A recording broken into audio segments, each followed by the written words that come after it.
Caitlin Clark wins the Rookie of the Year. There was one vote for Angel Reese. Everybody else for Caitlin Clark.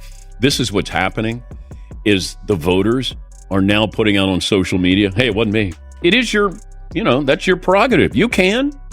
I mean, I've voted and had people criticize my votes, but I had no problem telling people. I mean, I was proud to be a voter in the NBA. Somebody thinks Angel Reese was the Rookie of the Year.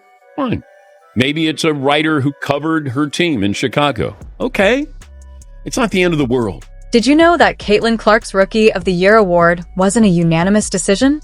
Believe it or not, one voter chose Angel Reese instead. Before anyone gets upset, let's break down what this actually means for Clark, the WNBA, and why it sparked so much conversation. Before we dive in, quick favor, if you enjoy this content, please like the video and subscribe to the channel. Over 98% of viewers watch without subscribing. It's free for you, but it helps us out a lot. Did you hit that subscribe button? Awesome. Thank you. Now back to it. Let's rewind for a moment. Clark's rookie season was nothing short of incredible. She was filling up the scoreboard, racking up assists, and making jaw-dropping plays that had fans on their feet. The moment she stepped onto the court, the energy shifted. She completely changed the flow of the game. That's the level of impact she had. But here's where it gets interesting. When it came time to vote for Rookie of the Year, Clark fell just one vote short of a unanimous win. And strangely enough, that single vote may mean more than the award itself. It's ignited bigger conversations about recognition, narratives, and the evolving landscape of women's basketball. Stick around, because we're about to dive into why such a small detail is creating such a major buzz across the WNBA. Caitlin Clark's going to go, can you believe I didn't go unanimous? Now, I thought we would have unanimous MVP and unanimous Rookie of the Year. But it feels like all these voters are like, wasn't me. Wasn't me. Yes, Paulie. You got that with Asia Wilson, but Caitlin Clark all but won, and I don't think it's going to ruin her summer. I don't. You might be thinking, it's just one vote, right? Wrong. That single vote opened the floodgates, sparking debates about everything from how players are recognized to racial dynamics within the league. Curious how deep this discussion goes? Let's dive in. Here's what happened. Angel Reese received the lone dissenting vote, and it felt like a shockwave hit the WNBA. Fans erupted, media outlets rushed to pump out hot takes, and other voters were quick to distance themselves, practically saying, "That wasn't me." It's wild how one small decision can create such chaos. But this isn't just about Caitlin Clark or Angel Reese. The situation has highlighted deeper, more uncomfortable conversations happening in women's basketball. Issues like race, media bias, and the immense pressure placed on young athletes are now front and center. There's no denying Clark's dominance on the court, but some believe this vote points to a larger issue. WNBA star Aya Wilson weighed in, suggesting that even when Black women perform at the highest level, their excellence isn't always embraced or acknowledged the way it should be. And that's where this conversation really starts to get complicated. If you're the person who voted for Angel Reese, clearly I would think that you're aware of what the reaction might be. Would you put your name out there? Sure. I don't think they have yet. I'm checking. Sure. They don't give you guidelines here and say, hey, check off, check this box, that box. If you really feel like Angel Reese was the Rookie of the Year, then just own it. And if they don't, they might just say, look, I voted and, this is who I thought should be Rookie of the Year. I don't agree with it. I thought she would be unanimous. I mean, it's not even close. Yeah, that's some heavy stuff. And it doesn't end there. This vote has also sparked debates about how the media treats different players. Clark has been getting massive attention and big sponsorship deals. But what about Reese? Many feel her contributions are being overlooked. It almost feels like favoritism. Think about it. When Clark shows her competitiveness on the court, everyone cheers her on.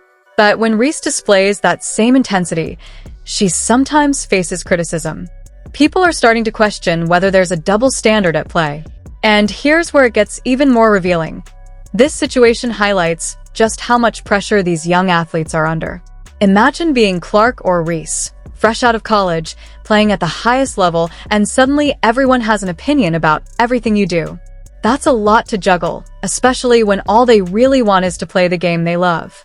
Let's not forget, this is happening in the WNBA, a league still fighting for recognition and support. So when controversies like this erupt, it's never just about the players. It's about the league and how people perceive women's sports. At the end of the day, does it really matter that Clark didn't win unanimously? Maybe not. She still took home the award. But what this vote did do was ignite an important conversation that needed to happen. Because I said the most important person in the league is Caitlin Clark and should be a top 5, if not, should have been a top 3 MVP candidate. There's nobody more valuable. Now, A'ja Wilson was a more dominating player and deserved to be the MVP and unanimous. So don't get it tangled. But I'm talking about value. And value, we can all have a different opinion on that. Her value on the floor, in the arena, in the league, all of that. This whole situation is forcing us to reflect on how we treat these athletes, how we talk about them, and whether everyone is truly getting a fair shot. So yes, Clark has the trophy, but here's a twist. What if her biggest impact isn't even happening on the court?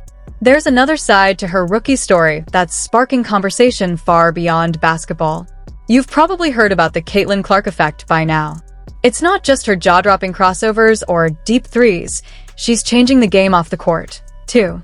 Take the 2024 WNBA season opener. Clark's games, along with J.C. Sheldon's, were the only ones broadcast live. Other rookies made their debuts without a single camera on them. Clearly, the league wasn't ready for the Clark phenomenon. But it's not all spotlight and fame for the rookie sensation. Clark is also facing some serious challenges that give a glimpse into the pressures and realities of life as a WNBA star. Caitlin Clark showed up, and this is proof that her life is 10 times as hard as, to get the same credit. People were actually watching her play basketball, so that added stress of the much bigger audience certainly came into play. I don't want to say scrutiny, but coverage is another way of lowering the bar. And I'm going to say this again. This is a Confucius mantra. The standards they set for you is what they really think of you. Remember those cushy private flights Clark had in college? Forget them. Now she's flying commercial just like everyone else. And it's not just about comfort. It's about safety and overall well-being. This is a real reminder of the challenges WNBA players face that most fans never see. Even scheduling games can be a headache. The Indiana Fever had to adjust their game times to accommodate the Pacers. Basically, move over ladies. The guys need the court. Clark's situation isn't unique. It's highlighting the hoops, pun intended, that WNBA teams jump through just to play. Then there's the money side of things. Clark's Nike deal, $28 million over 8 years, is the largest sponsorship contract ever for a women's basketball player. But it's also raising questions. Why aren't more players landing deals like this? Is race or marketability influencing opportunities in women's sports? Clark isn't oblivious to any of this. She knows the platform she has, and she's using it intentionally. Caitlin Clark got all but one Rookie of the Year vote. She will not have the distinction of being a unanimous Rookie of the Year. Is it a big... I would tend to think Caitlin Clark doesn't care, but she probably does care a little bit. And a lot of people are celebrating that. They're excited. They stay strong, whoever it was that, kept it real and blah, blah, and denied her that distinction. Clark's rookie season was incredible. And while she didn't win unanimously, that one vote sparked a much bigger conversation about women's sports, race, media coverage, and the challenges WNBA players face.